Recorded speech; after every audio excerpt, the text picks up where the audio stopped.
Hello students, now we are going to discussing about the chapter 8 which is short run equilibrium output. Okay, before the starting this chapter I once again revise the last chapter which is the aggregate demand and aggregate supply. तो aggregate demand और aggregate supply के जो chapter में हमने last time पढ़ा था, जिसमें कुछ एक न्यूमेरिकल हमने सॉल्व किए थे, उनके बेस पर आपने एग्रीगेट डिमांड समझ लिया था कि ये जो एग्रीगेट डिमांड है वो क्या था आपके पास, और दूसरा आपने ये समझा था कि व्हाट इज़ द एएस। ये दोनों चीज़ें आपने अच्छी तरह से समझ ली थी कि ये आपके पास क्या है, और इन्हीं के बेस पर आपने जो एग्रीगेट डिमांड है इसका बिहेव समझा, एएस का बिहेव समझा। तो इन दोनों के जो बिहेवियर कॉन्सेप्ट थे वो आपने समझे, and also the understand by the component of aggregate demand and the aggregate supply.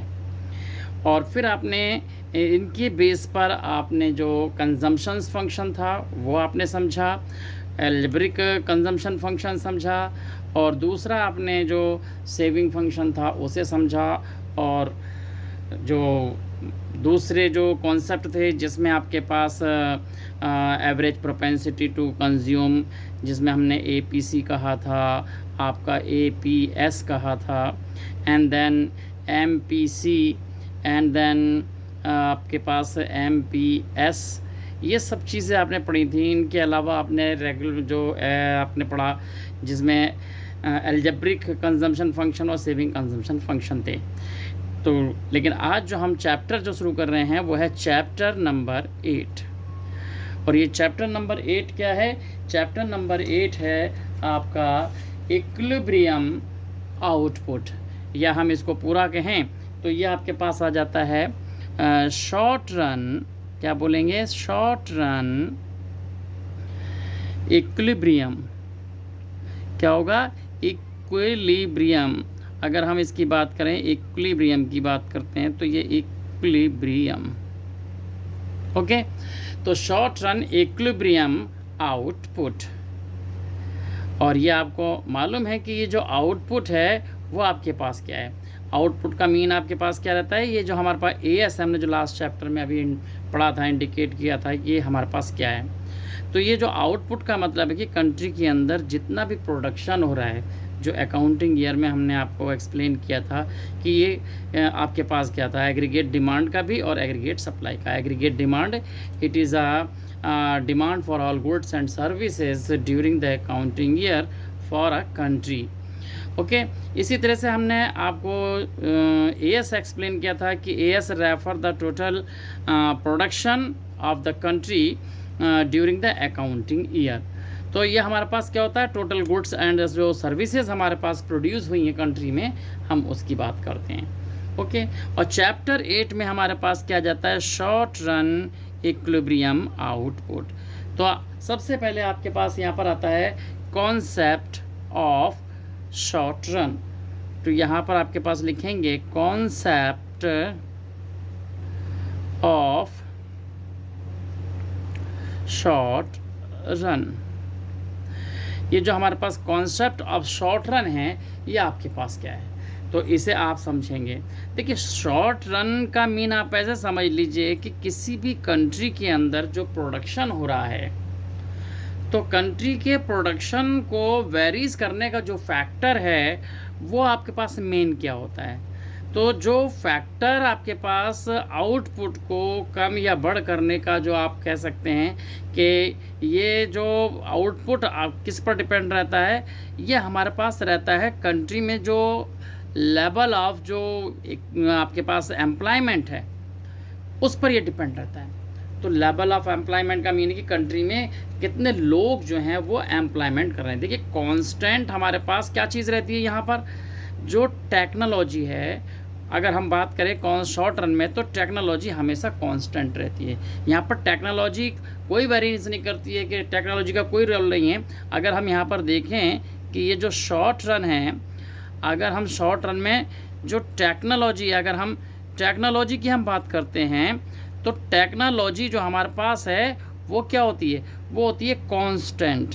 ये कांस्टेंट है हमारे पास, इसका कोई रूल नहीं होता शॉर्ट रन में। शॉर्ट रन में हमारे पास हमेशा याद रखिए कि शॉर्ट रन जो है वेल डिफाइन जो किया हुआ है, जो कीन्स ने किया है कि उन्होंने बताया है कि जो टेक्नोलॉजी जब तक आपके पास कांस्टेंट है तो उसमें जो आपका पास जो आउटपुट है उसमें कोई भी चेंजेस नहीं होगा।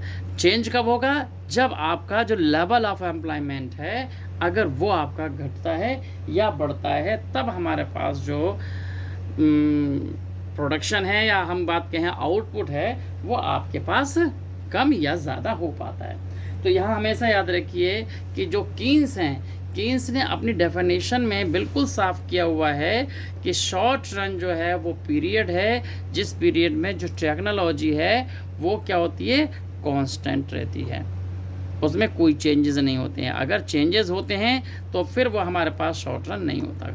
और दूसरा ये है कि जब हम आउटपुट की बात करते हैं तो कंट्री में आउटपुट याद रखें कि उस केस में आउटपुट चेंज नहीं होगा कि जब कंट्री के अंदर फुल एम्प्लॉयमेंट है। ओके, क्यों? क्योंकि जब एम्प्लॉयमेंट के लेवल में कोई भी चेंज नहीं है तो आउटपुट में भी चेंज नहीं होगा।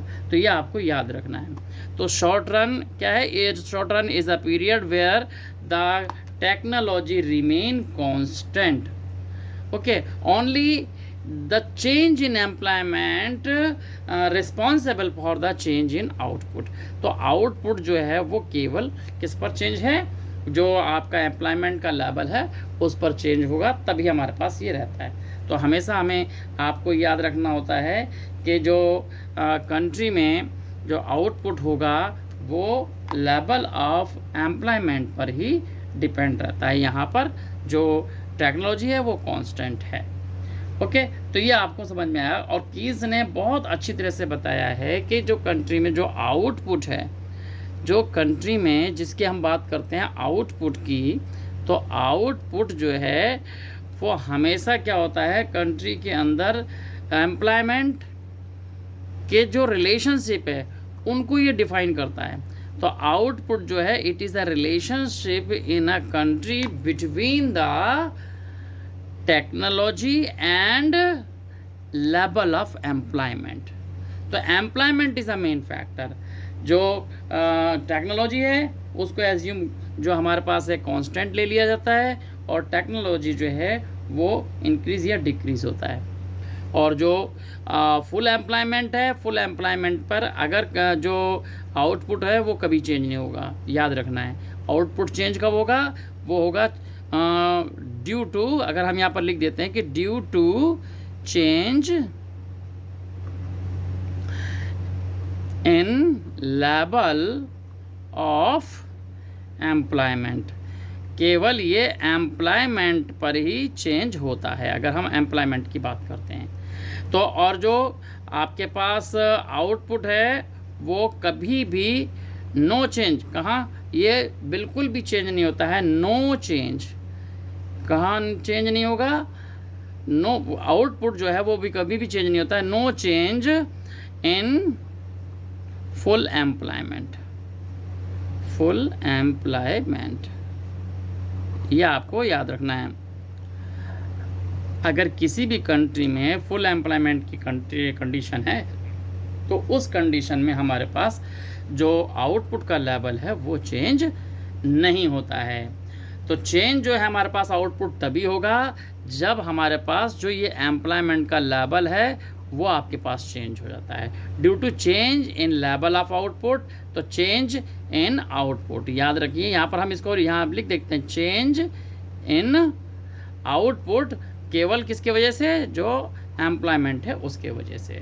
टेक्नोलॉजी आपके पास वो कांस्टेंट रहती है। तो हमेशा याद रखना है हमारे पास कि जो मेन आपके पास है, जो कीन्स ने आपके पास शॉर्ट रन को हमारे पास एक्सप्लेन किया है वो यही है कि शॉर्ट रन हमारे पास वो पीरियड है जहाँ पर के टेक्नोलॉजी कांस्टेंट रहती है, उसमें कोई चेंजेस नहीं होते हैं।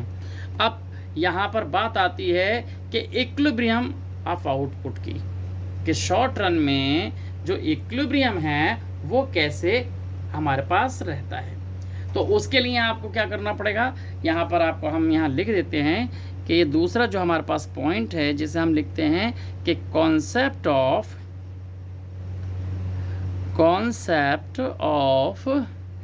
इक्विलिब्रियम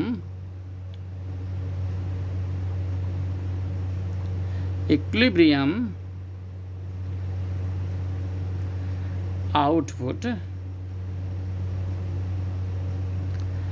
ओके, इसे हम क्या बोल देते हैं, जीडीपी। जीडीपी इक्विलिब्रियम में कब होगी, या जो हमारे पास इक्विलिब्रियम आउटपुट है वो किस कंडीशन में आपके पास आ जाता है। तो हमेशा आपको याद रखना है कि ये किस कंडीशंस में आता है। तो इसके लिए हमारे पास क्या होता है कि जो कंडीशंस है हमने पहले भी पढ़ा रखी हैं, जो इससे पहले चैप्टर है उसमें भी पढ़ा रखा है, और यहाँ पर हम पढ़ेंगे कि जो कॉन्सेप्ट है किसका, जो इक्विलिब्रियम हमारे पास जो आउटपुट रहता है ये केवल किस कंडीशन पर रहता है, ये रहता है कि AS और जो AD है ये दोनों क्या हों, आपस में इक्वल हो जाएं। तो हमेशा याद रखना है कि ये जो एग्रीगेट सप्लाई है, अगर ये एग्रीगेट डिमांड के इक्वल है तो कंट्री में जो आउटपुट है वो हमेशा सेम रहेगा। अब AD आपको पता है कि ये डिज़ायर आपके पास क्या होता है, या प्लान आपके पास जो कंट्री की डिमांड है और वो किसके इक्वल हो जाए, जो डिज़ायर आपके पास जो आउटपुट है उसके बराबर हम बात करते हैं कि अगर ये दोनों चीज़ें आपस में बराबर हो जाती हैं तो हमेशा क्या होगा कि आपकी जो कंट्री का आउटपुट है वो हमेशा इक्विलिब्रियम में होगा।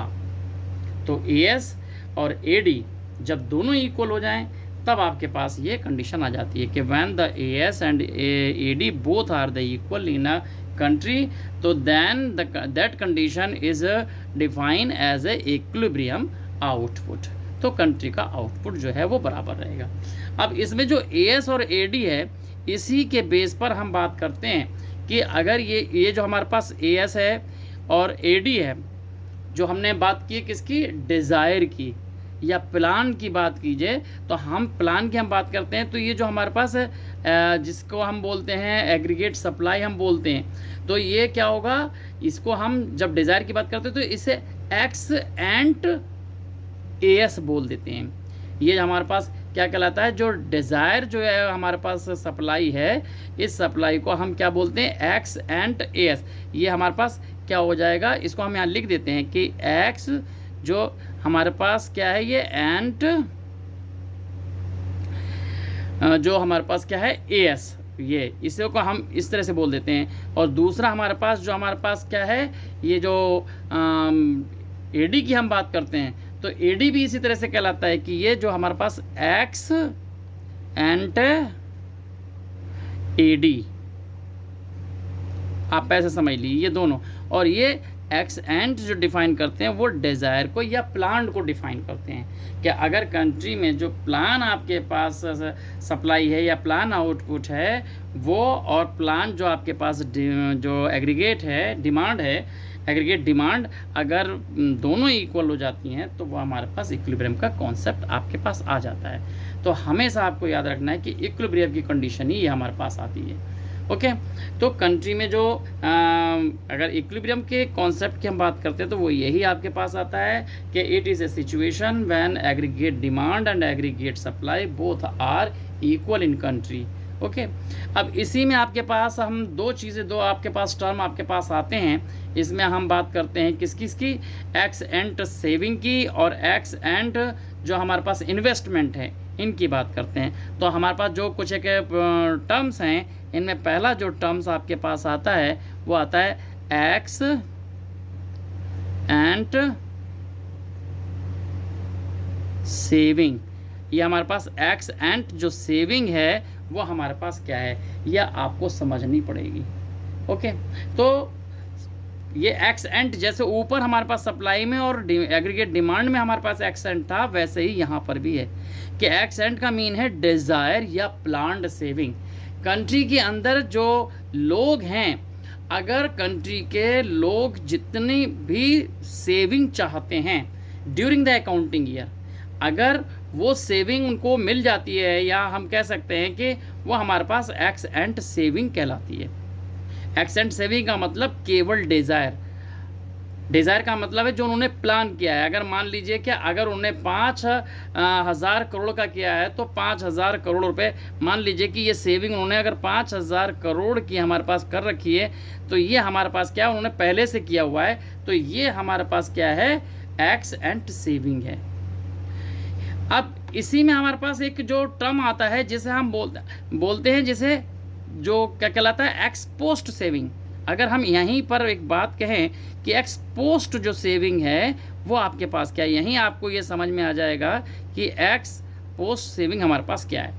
अब देखिए, जो हमारे पास एक्स एंड सेविंग था, जो डिज़ायर था यानी कि प्लान था, कंट्री में जितने भी कंट्री जो लोग हैं उनकी एक डिज़ायर था कि कंट्री में 5,000 करोड़ रुपए का ड्यूरिंग द अकाउंटिंग ईयर हमारे पास ये सेविंग होनी चाहिए। लेकिन एक्चुअल में जो पूरा सेशन आपके पास, यानी पूरा जो अकाउंटिंग ईयर हुआ, अब उस ईयर में आपके पास क्या आया, 4,000 करोड़ रुपए आपके पास सेव हुए। तो ये हमारे पास क्या हुआ, ये हो गया एक्चुअल हमारे पास, इसको हम बोलते हैं एक्चुअल। तो ये जो हमारे पास, हम इसकी बात करते हैं, जो एक्चुअल की बात करते हैं कि अगर आपके पास पूरे ईयर में कितना हुआ, एक्चुअल जो सेविंग है उसको हम बोल देते हैं एक्स पोस्ट सेविंग। जबकि डिज़ायर जो है वो हमारे पास प्लान है, हमने प्लान किया है और प्लान पूरा हो भी सकता है, नहीं भी हो सकता है, लेकिन ये एक्चुअल सेविंग हो जाती है। इसी तरह से हमारे पास एक्स, जो एक और हमारे पास आता है एक्स एंड इन्वेस्टमेंट।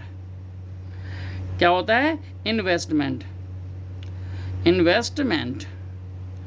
बिल्कुल ऐसे ही है आपके पास कि कंट्री में जो अकाउंटिंग ईयर है, उस अकाउंटिंग ईयर में आपने कितना इन्वेस्टमेंट करना है, तो ये डिज़ायर आपके पास आता है। और डिज़ायर में याद रखिए कि जो स्टॉक है वो काउंट नहीं किया जाता है।